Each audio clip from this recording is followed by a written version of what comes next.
fait tout ce chemin de 20 ans à la tête du PRCF, comment... Eh bien, bon, évidemment, je suis ému de voir et de revoir les camarades. Je suis ému de voir aussi les visages de ceux qui sont morts, hein, et qui ont joué un grand rôle. Donc, il y a toute une dimension, effectivement, d'émotion. Cela dit, moi, je suis un homme d'action. Donc, le passé m'intéresse, mais bon, pour l'avenir, quoi, hein, vraiment pour l'avenir.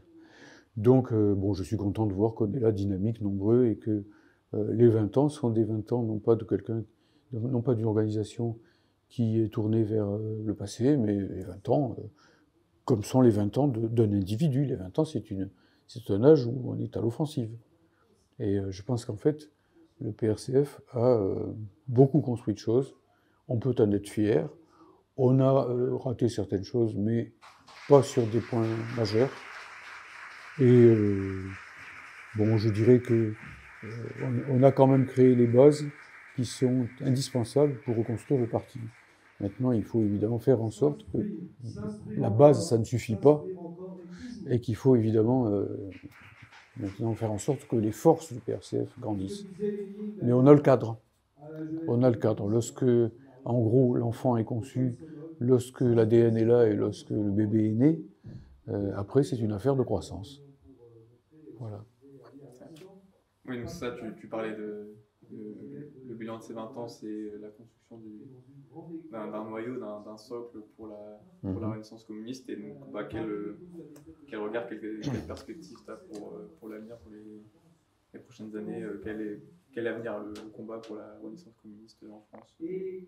Alors, je suis à la fois très pessimiste et très optimiste, parce que le capitalisme est tellement agressif de nos jours, tellement menaçant, avec notamment la construction des bases d'une guerre mondiale. Le front est en train de se coaguler entre le Donbass, l'Iran, Taïwan, et puis pour finir, la péninsule coréenne. Donc tout ça fait bloc petit à petit, côté américain comme côté BRICS, si l'on peut dire. Donc le danger est très grand, et il faut d'abord se battre contre ça. Il faut faire en sorte que cette coagulation ne finisse pas d'opérer son processus. Sinon, évidemment, si nous entrions dans un processus de guerre mondiale, évidemment que tous nos projets seraient plus que contrariés. Hein. Ça voudrait dire des centaines de millions de morts. Alors bon, on n'a jamais vu ça, quoi. Donc, de ce côté-là, il faut être pessimiste, parce que tout simplement, il faut ouvrir les yeux. Et c'est déjà un point, moi j'appelle les gens qui m'écoutent, qui consiste non pas à dire voilà, nous sommes pessimistes, c'est triste, oh là là, je vais regarder autre chose à la télé ou sur les réseaux, mais regardez les choses en face. Un révolutionnaire regarde les choses en face. Celui qui n'est pas capable de regarder une situation grave, une situation difficile, une situation de danger, n'est pas digne de diriger les masses populaires. Hein. Bon, ça c'est le premier élément. Mais le deuxième élément, c'est le potentiel. Le potentiel, il y a une formule de Fidel Castro que nous aimons bien au PRCF, qui est le socialisme ou la mort. Alors évidemment, elle veut dire que si le socialisme ne triomphe pas, c'est la mort capitaliste et exterministe qui triomphera. Mais la formule complète, c'est le socialisme ou la mort, venceremos, nous vaincrons. Il ne faut pas oublier la fin, c'est la plus importante. Elle ne veut pas dire le socialisme ou la mort, nous serons ratatinés. Hein. Elle veut dire que les moyens existent de gagner. Et pourquoi les moyens existent de gagner ? Eh bien, c'est pas de la gonflette que de dire ça. Si le capitalisme en est à fasciser, si le capitalisme en est à aller vers la guerre mondiale ou des choses de ce style, mais c'est parce qu'il est isolé, il est faible, il est discrédité, il est historiquement cuit. Quand on est en bonne santé, on n'a pas besoin de recourir à des moyens aussi extrêmes. On se contente d'exploiter au jour le jour, de s'en mettre plein les poches et de profiter de la vie. Là, les capitalistes en sont à mettre en cause l'existence de l'humanité, et ils en font partie.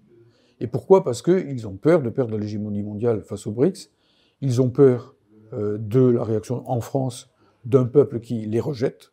Alors un peuple qui est désorienté, qui va voter pour des choses assez étranges, et même pour certaines d'entre elles qui sont, disons, assez sales, hein, mais qui en tout cas les rejette, et d'une manière ou d'une autre, sur lequel ils n'ont plus prise.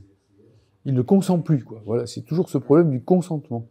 Bon, alors à partir de là, vous savez, il faut être non seulement marxiste, mais gramscien. Gramsci définissait l'hégémonie comme la dictature de classe matelassée de consentement. Quand il n'y a plus le consentement, il ne reste plus que la dictature.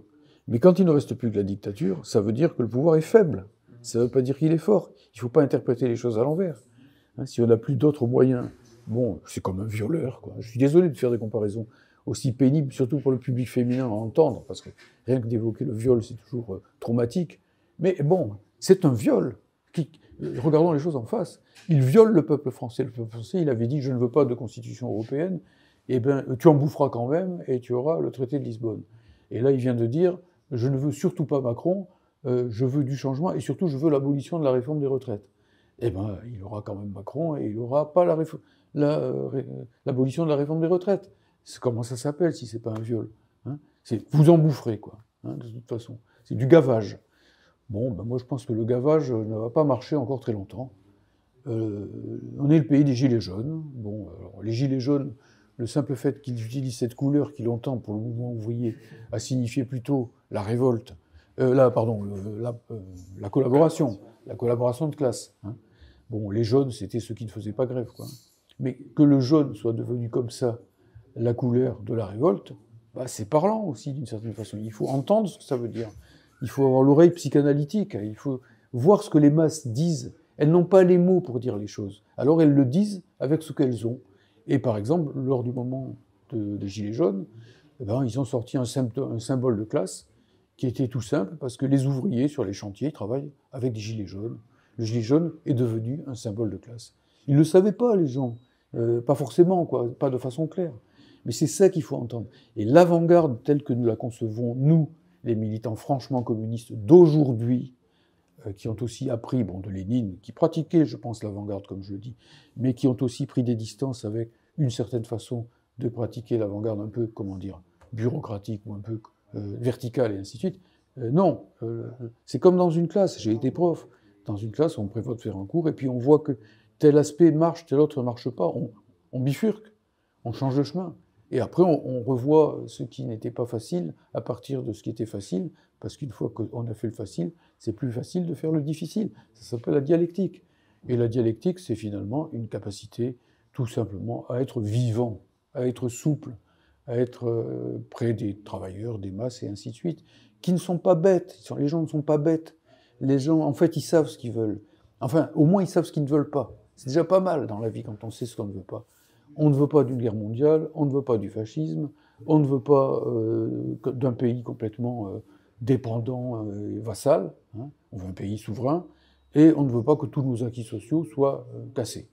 Alors une fois qu'on est là-dessus, à nous de faire comprendre que pour ça, il faut sortir du capitalisme, que pour sortir du capitalisme, il faut sortir de l'Union européenne qui en est le bras armé, de l'OTAN qui est une machine à produire une guerre mondiale. Enfin bref, c'est au fond pratiquement du nougat, je dirais presque, dans une certaine mesure. Qu'on me prouve là actuellement, pour tous ces gens qui nous disent qu'on peut faire du social dans le cadre de l'Union européenne, mais qu'on me le prouve ça. Alors que dans la réalité, ce que nous voyons, c'est tout à fait le contraire, c'est que c'est l'Union européenne là, qui a envoyé ses sbires dans tous les ministères français pour chercher les 60 milliards qu'il faut absolument trouver. Et on l'a vu déjà en Grèce, au Portugal, en Italie. Il faut être aveugle pour ne pas se rendre compte de ça. C'est-à-dire qu'il faut ne pas voir les choses telles qu'elles sont. Les faits sont les faits sont têtus. On ne les invente pas, les faits. Ils sont comme ça. Si nous voulons, par exemple, faire en sorte que notre pays cesse de s'endetter, ben, il faut d'abord que notre pays cesse de ne plus produire en France des voitures, des vêtements, et même, on l'a vu récemment, des médicaments, hein, des boîtes de conserve et ainsi de suite, et qu'il achète tout à l'étranger. Sinon, on se ruine. Très bien. Et un dernier mot, un dernier hommage à rendre, parce que notamment la Saint-Valentin, c'est aussi l'occasion de célébrer des camarades qui ont porté la flamme. Oui. Alors bon, le problème, c'est que c'est un exercice périlleux parce que je risque d'oublier quelqu'un de très important comme ça, de façon un peu impromptue. Oui, alors il y a les gens, d'abord des années 90, qui n'ont pas tous été des fondateurs du PRCF, parce que certains étaient déjà morts avant.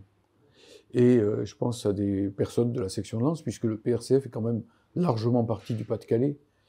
C'est pas un hasard, c'est la fédération, c'est le département de Robespierre et c'est la fédération de Maurice Thorez. C'est pas tout à fait un hasard, la fédération la plus ouvrière de France. Bon. Et donc je pense par exemple à une copine qui s'appelait Maria Delvaux. Maria Delvaux, qui était trésorière de la section de Lens, qui a beaucoup bataillé à nos côtés, hein, sur des positions de classe marxiste-léniniste, et qui a été, voilà, et qui a été, disons, des pionnières, en gros, de la coordination communiste, mais elle est morte avant la fondation du PRCF. Et il faut savoir que cette femme était une survivante de ce qu'on appelait la filière rouge Bruxelles-Paris, Bruxelles-Lens-Paris. C'est-à-dire qu'elle passait les messages de l'Internationale communiste qui était à Bruxelles, jusqu'à Douai, où se trouvait le centre de l'animation avec Arthur Ramette du Parti communiste clandestin pendant la guerre. Et ensuite, elle apportait, avec une autre copine, qui s'appelait Julie de Wintre, que je cite aussi, les messages jusqu'à Paris. Et on ne pouvait pas se téléphoner. Il n'y avait pas Internet, etc. Tout ça dans des messages roulés dans le tube de vélo qui était le sien, quoi, où il fallait franchir les barrages allemands les uns après les autres. Hein. Bon, des héroïnes comme celle-là, qui ensuite ont été des figures de proue des grèves de mineurs en 1962, etc., en 1948 d'abord, pour commencer, en 1962, et ainsi de suite, sont très peu connus. C'est totalement anormal. Ce sont des figures centrales, en gros, du mouvement ouvrier français. Et en plus, pour nous, militants marxistes qui sommes féministes, je tiens à mettre à l'honneur des personnes comme ça. Hein. Alors, il y en a une autre qui s'appelle Simone Vachon. Je vais privilégier les femmes. Voilà. Simone Nicolo Vachon. Simone Nicolo Vachon, c'était une Nantaise, en fait, plus exactement, elle habitait Orvaux. C'est une des premières, et peut-être même la première femme architecte de France. Et donc, Simone était communiste, et donc, elle était dans la résistance. Elle a bataillé avec un jeune anarchiste qui était dans la résistance aussi, et dont le prénom était Libertaire. Hein. Je ne me souviens pas du nom de famille, c'était un nom italien. Et donc, lui, il n'a pas survécu, il a été pris, les Allemands l'ont tué, et elle a survécu. Et ensuite, elle a bataillé toute sa vie en tant que militante communiste dans un milieu, celui des architectes, qui ne l'était pas, hein, vous l'imaginez.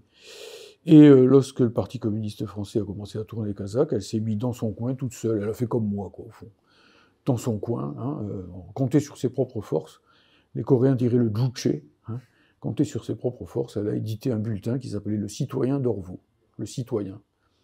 Et puis, donc, elle a édité un bulletin sur sa ligne, pas sur la ligne du parti, sur sa ligne. Il y avait toujours écrit « Cellule du PCF d'Orvaux », mais bon, c'était la ligne de Simone. Et puis, cette femme nous a aidé à fonder donc, le PRCF. Elle avait beaucoup de classe. C'était pas le même milieu que Maria Delvaux, qui était une ouvrière du textile. Elle, c'était quelqu'un qui avait une grande culture, en gros, qui était une spécialiste, une connaisseuse du bouddhisme tibétain, par exemple. Voilà, enfin bref, ces gens-là sont toujours très surprenants. Elle faisait partie de l'association pour le droit à mourir dans la dignité, et d'ailleurs, je signale quand elle a eu un cancer, elle a pratiqué une forme de suicide, hein, pour mettre en pratique, comme toujours, ses idées, jusqu'au bout. Voilà un peu le genre de personnes qui ont fondé le PRCF. Hein. Alors après, vous avez des Pierre Pranchère, vous avez des Léon Landini, vous avez des Jacques Coignard. Donc Pierre Pranchère, on en parlera ce soir. Léon Landini, je crois que tout le monde le connaît. Georges Hage, hein.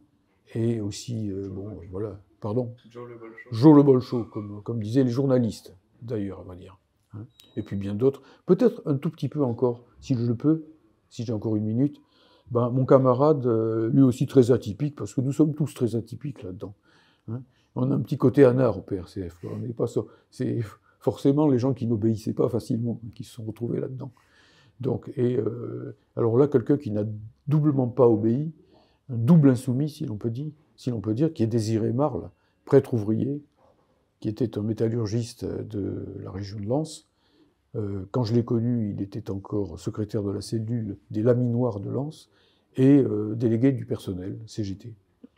Et donc, bon, c'est un gars qui a mené des luttes dures, comme on en parlait tout à l'heure avec piquet de grève et ainsi de suite. Quand les 3000 métallos du laminoir de Lens s'arrêtaient, la ville de Lens s'arrêtait. Hein. Bon. Et donc, un gars très très solide, quoi. Mais ce gars, en tant que prêtre ouvrier, il avait d'abord dû affronter l'Église catholique, puisque l'Église catholique a voulu excommunier les prêtres ouvriers. À un certain moment, les prêtres ne devaient pas être au travail. Les prêtres devaient être des permanents. Vous voyez, au fond, on trouve des problématiques qui ne sont pas forcément toujours si différentes dans telle ou telle organisation. Lorsqu'il y a affaire à des structures hiérarchiques qui, d'une manière ou d'une autre, ont oublié leur message et tournent pour elles-mêmes, en quelque sorte. Des bureaucraties, quoi. Et donc, bon, il est devenu prêtre ouvrier. Là, il a rejoint en plus la contestation. Alors, un prêtre communiste, déjà, c'est pas mal. Un prêtre ouvrier, c'était déjà difficile. Mais après, un prêtre ouvrier, prêtre communiste, qui, alors qu'il était membre de la structure départementale du PCF 62, s'est opposé à la ligne du parti et a adhéré au PRCF, et qui même, quand il est mort, a légué tous ses biens au PRCF. Bon, chapeau bas. Merci beaucoup, Georges.